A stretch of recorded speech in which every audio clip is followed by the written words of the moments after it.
মাননীয় মন্ত্রী সমরেদন করি কালো টাকারে সাদা করছেন উনি। তাও মন্ত্রী হওয়ার আগে 10 তলা একটা বাড়ি আছে ওনার, যেটা নির্মাণ ব্যয় হয়েছে 15 কোটি টাকা। তোপখানা রোডে 2টি অফিস পেয়ে, তারপর হচ্ছে গিয়ে জমি হচ্ছে গিয়ে অসংখ্য জমির মালিক, তারপর রাজধানীতে 4 শতাংশ জমিতে একটি বহুতল পাকা বাড়ি যার মূল্য কয়েক কোটি টাকা। তারপর হচ্ছে গিয়ে আপনার পাইকপাড়ায় কেয়ারি বুরুজ ভবনের একটি ফ্ল্যাট আছে।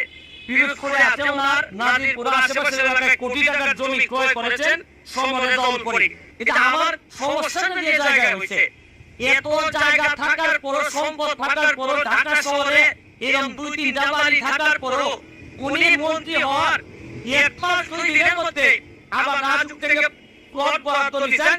তাও আমার কথা হচ্ছে যে কত টাকা লাগে একটা মানুষের। এই যে মৎস্য ও প্রাণী সম্পদ মন্ত্রণালয়ের তথ্য অনুযায়ী ওনার জন্ম কিন্তু হচ্ছে 1962 সালে। 71 সালে যদি মুক্তিযুদ্ধ হয়ে থাকে তাহলে ওনার বয়স হয় মাত্র